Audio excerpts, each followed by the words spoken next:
That always helps the defense. It helps the whole team. But I think the negative about it sometimes can be that if you get stopped, the defense goes back out there. We haven't really been stopped that much in up tempo, to be honest with you, unless just for whatever reason maybe the half's over or something like that. But we haven't really been stopped in that. So I think there's a lot of upside with our football team to go up tempo. It's always a positive thing that we do.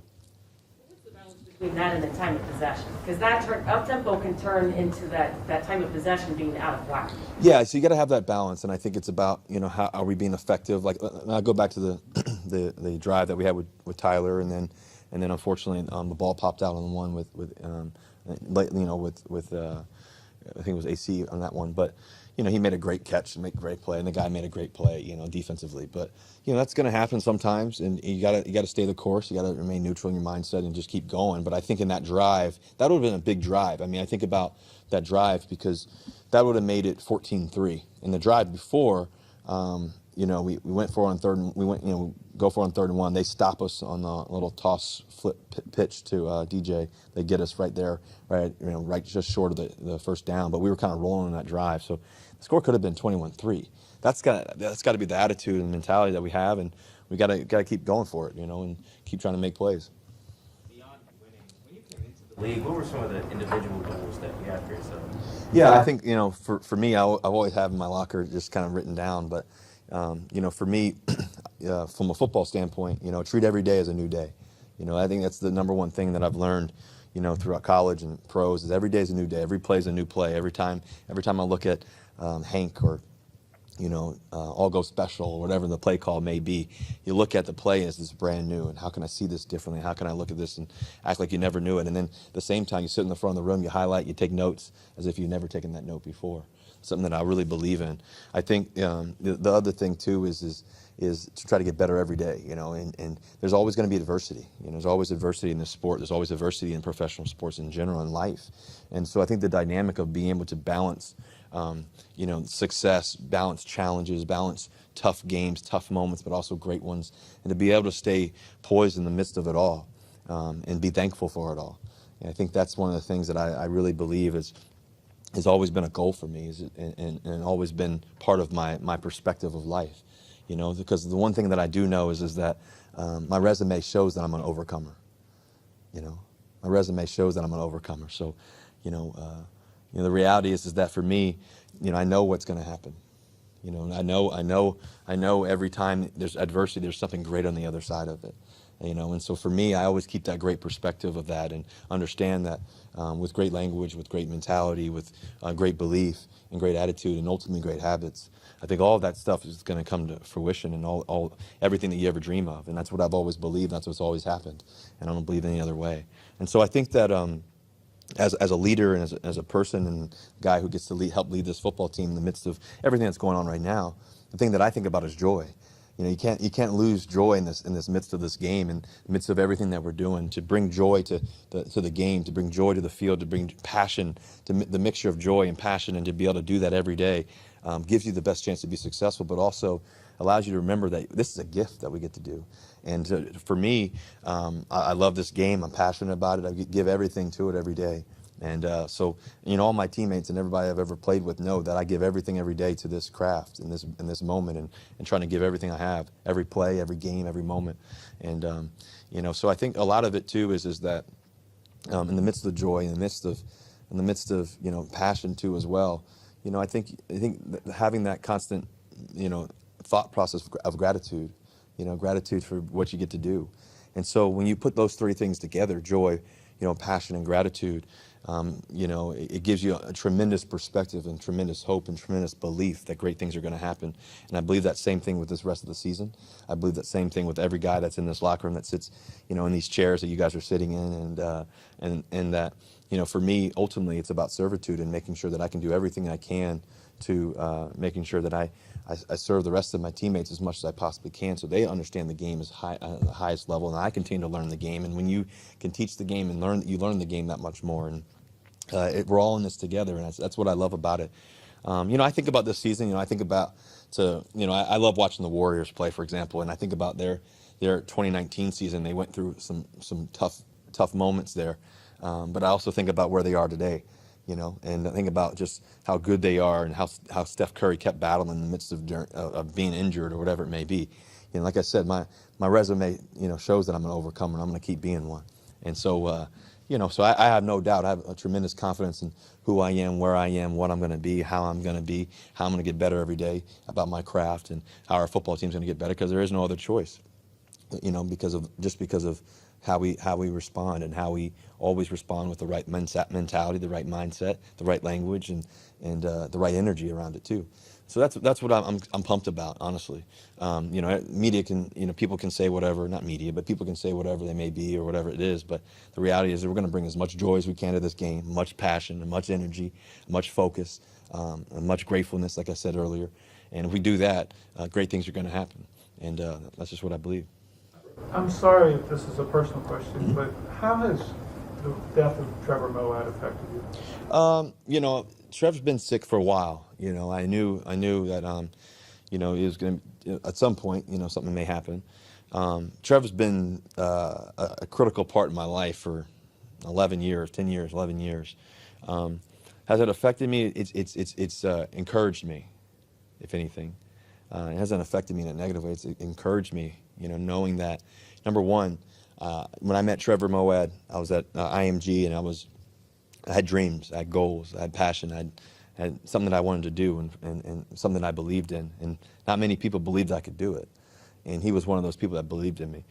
And so in the midst of that, as we got to spend so much time together and talk, and as I was sitting there in IMG, and I was training with the rest of the guys, and I was working, I would spend 3 hours in the morning with him, and then in the afternoons we'd go to dinner or whatever it may be, 2 hours, 3 hours at night, and talk, and just pick his brain and learn as much as I possibly could learn.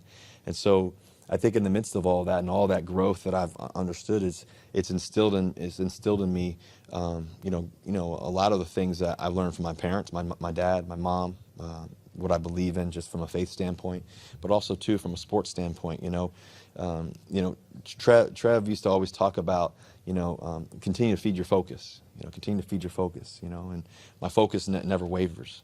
And so I think that one of the things that I really believe in is that, in the midst of losing loved ones, losing people that you care about, losing a great friend like Trevor, there's also growth, and there's learning there, and there's a time and place for everything. Not everything always lasts, in the sense of a great friend like Trevor and having cancer. It's the worst. It's the worst, And so what I learned is that, for me is that, one, neutral thinking, all those things I'll tell you guys about.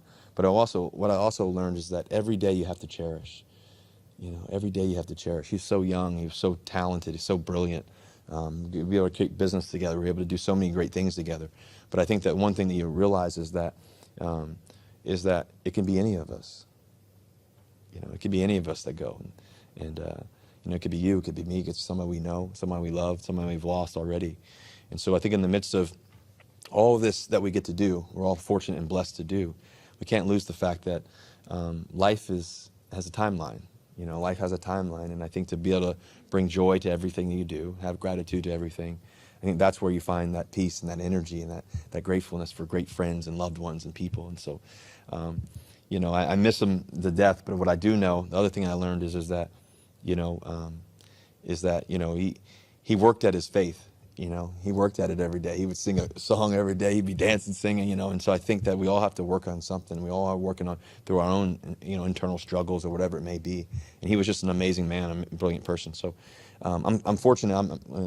I'm reading his book, his new book coming out. I think it comes out in January or February or something like that. But I've done the audiobook part of it, the audiobook portion. And so it's interesting going back and just hearing everything, and it's pretty surreal, pretty cool, in an interesting way. So it'll be great. Mental conditioning work that you guys would do regularly, how are you still doing that on your own or with somebody else? Yeah, I do that all the time on my own, but also I do it with Tim Grover too as well when we talk and all that stuff too. So my mindset is locked in. I'm locked in, zoned in, ready to play. You go out there and get to battle every day and practice every day, and my energy's great. And so I feel great. Russ, in a typical week, do you get a chance to look around the league and at other quarterbacks and see what's happening week to week and up and down portions of their seasons?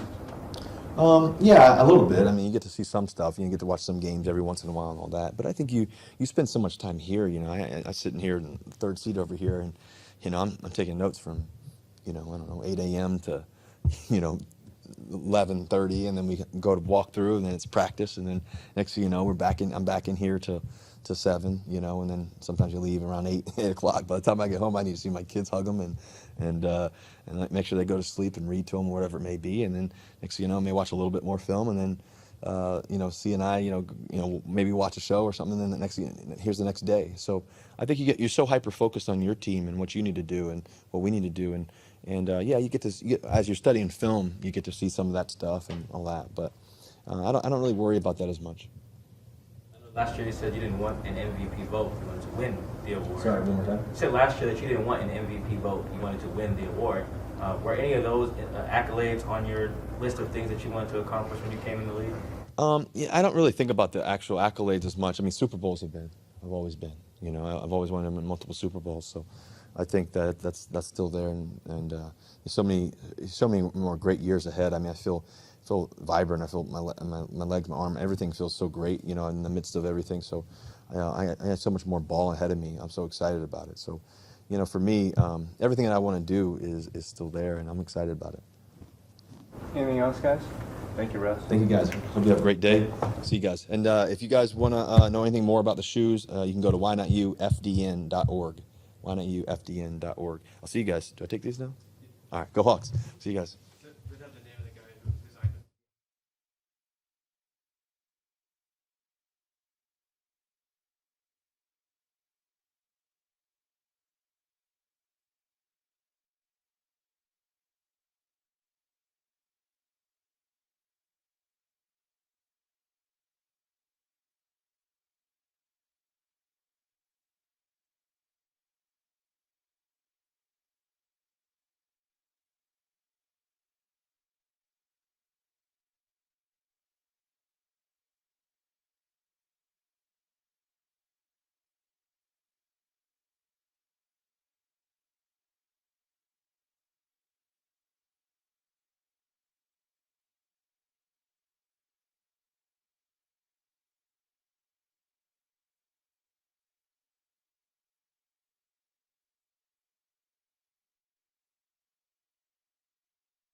Blessed.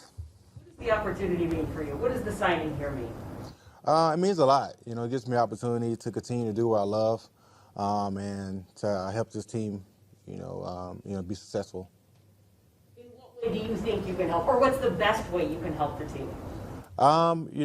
Just coming out and being a leader. Bringing that energy the extra energy to the facility. Allowing guys to see how I work, and then also on the field as well. That's kind of what we're judged off of. But I think the biggest impact you can make is on an individual. How did this all come together with Seattle? I got a call Saturday. I was actually getting out the car in Stillwater to tailgate, and got a call from my agent, and he was like, Seattle call. I think they're interested. How do you feel about it? I'm like, I'll be good to go. Obviously I still want to play. He was like, yeah, I know. I just want to call. Just doing my job, man. So that's kind of how it started, and Monday we kind of, after the game, so more Tuesday, we kind of talked and was able to finalize everything to get me up here. How was the tailgate? I got to ask. It was good. The only bad thing, well, I can't say a bad thing because they treated me well. I was around Oklahoma State fans. But you would have thought it was a tailgate in Norman, Oklahoma. They showed me a lot of love, but it was a great time. I met some great people, and I had called my coach to get tickets to the game because we ended up going to, me and my wife and our kids. We were in Nashville for Thanksgiving. Then it got released, so we ended up going to Tulsa. That's where she's from, to be with her family. So I called my coach and was like, hey, I'm coming down to Stillwater, give me some tickets. So he had the tickets at will call. Got to the tailgate with my father-in-law, and met a lot of good people, and I got invited up to one of the suites. So long story short, ended up going up to the gate. I'm like, hey, which way do we go to get to, I think it was N3, that gate? And she kind of looked, she was like, I'm sorry, babe, you got to go all the way around to the other side. I'm like, there's no way to go straight through? She was like, and she ended up landing us into the game, actually, from the side. And we ended up going in, and we never got the tickets. We just actually was able to go up to the suite and enjoy the game. And it was we lost, unfortunately, but it was a great game, great atmosphere. Which was harder, the loss or the loss of your coach the next day to SC? I would say the loss, because that affects, well, losing the coach affects everyone as well too, but,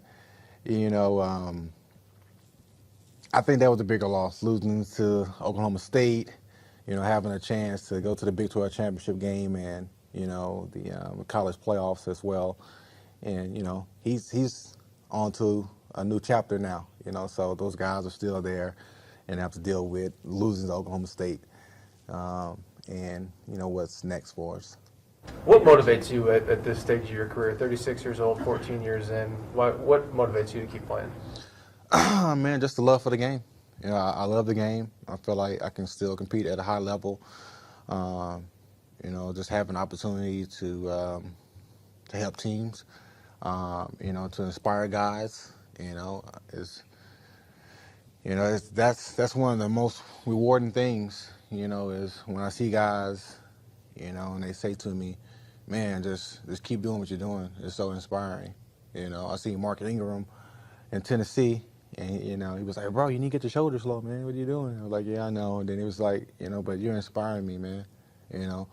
Got released, get picked up by Seattle. He's one of the first people to text me, saying the same thing, keep inspiring me. So that, and obviously, chasing a championship. What's left to accomplish for you individually? Individually, winning a championship. Yeah. Your running style isn't going to change, but you mentioned being in Tennessee. You've been with a couple of different clubs in the last few years. What's the challenge of learning or fitting into an offensive scheme, particularly one here that is new to the team this year? It's all about getting in sync with the guys up front. I think that's the biggest thing for a running back. is getting the feel and trusting those guys up front. And, so that'll be, I'm not going to call it a challenge because I feel like I'll be able to flow, with this style of offense and how their run game is. It kind of fits my style a little more than I would say Tennessee. And so I think it'll be an easy adjustment for me. Running back's a position that typically has a pretty short shelf life. What's been the secret for you now, you're 15, to still be able to play at this level? You had to make significant adjustments the last few years to make sure your body's ready to go. Yeah, man, the number one ingredient is, trusting in God. That's been my main thing, and keeping faith no matter what the outsiders say. If I would let people decide, I would have been retired 5-6 years ago. But just having faith, putting in the work, I believe you get out what you put in any type of situation, no matter what field you're in. And, I've done that over the years. And that comes with taking care of your body, doing those things that a lot of people, kind of sweep on the rug or don't take the time or dedicate themselves to doing it.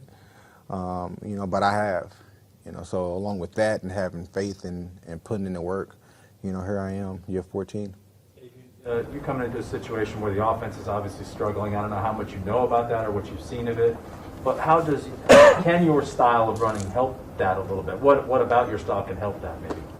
Yeah, I think the attitude that I bring to the game, and I don't really feel like I showed too much in Tennessee, but before I got released, I was feeling, my legs were back under me. I felt like going into the Patriots week, that was a week that I was going to be able to blossom, and unfortunately I got released, so. Yeah, I feel like it's a lot that I can add to the run game, and inspire these young guys as well, make those guys work harder when they see me out there, pretty much going full speed doing a walkthrough, 14 years in, that made them kind of pick up their tempo a little more as well. So, I feel like I'll be able to add to the running back room and help get this running game going. Is that something, going full speed, is that something you've always kind of prided yourself in, even in a walkthrough? Yeah, I've always been that way. I slow it down at times, especially when the coach is like, hey, can you slow it down a little bit, just get the look or whatnot. But I've just always been that way. What do you remember of Pete trying to recruit you out of high school?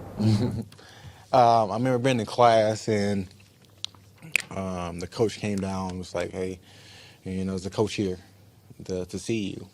So we had like a 2-story high school, and the coach's office, it was like a glass window and it overlooked the basketball court. So I walk up, I was on the second level, walk around to the athletic office, and he was like, yeah, he's down there.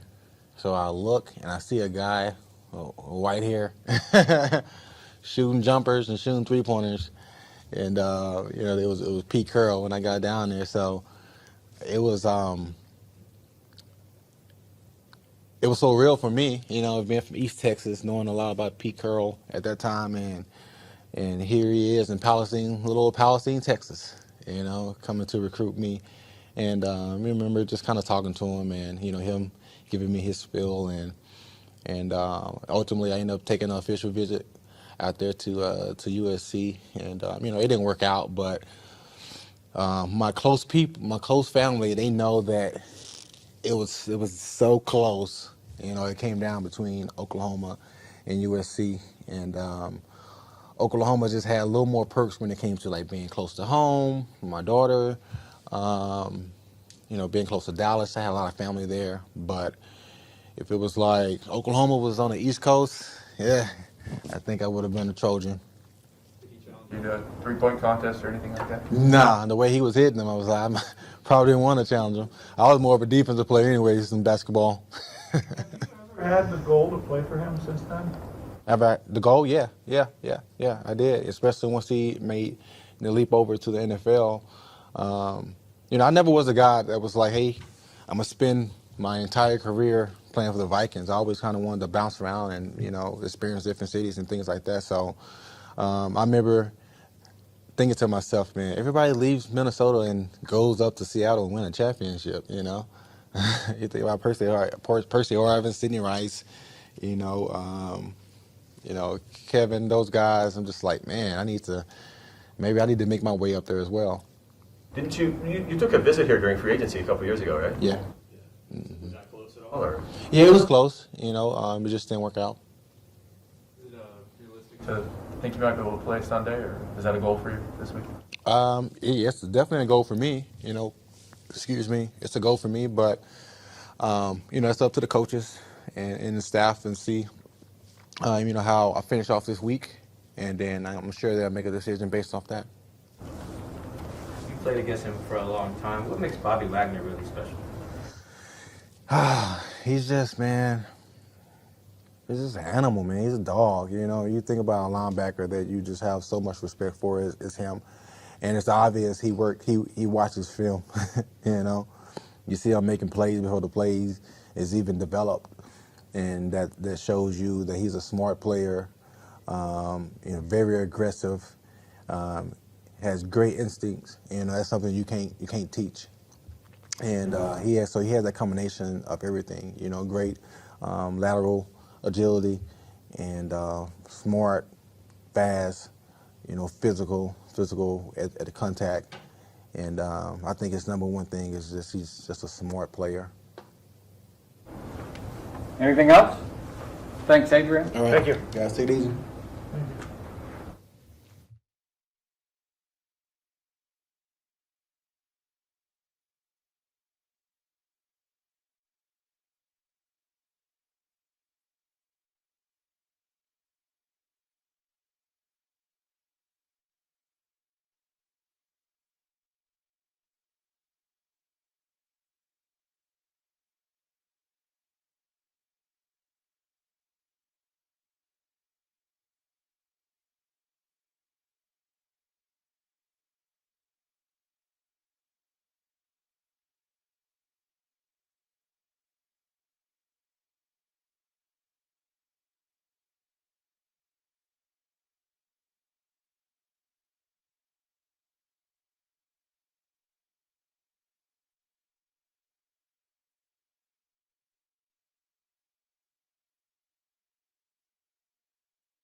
But what are your cleats? Multiple sclerosis, MS. Those the cleats right there. They look good too. Look good. Why is that an important cause to you? My father, he has MS, so I just want to bring some awareness to it. What have you learned about the disease? Excuse me? What have you learned about the condition? I mean, from personal standpoint, it's serious as far as, you watch someone that's able to walk, that's living an active life, to all of a sudden, slowly but surely, is unable to walk. Starts off just he's using a cane, to all of a sudden he's in a wheelchair, to all of a sudden he doesn't have movement of anything on his body really other than his hands, and that's really shaky. So just want to bring awareness to it and find a cure. When's the last time you saw him?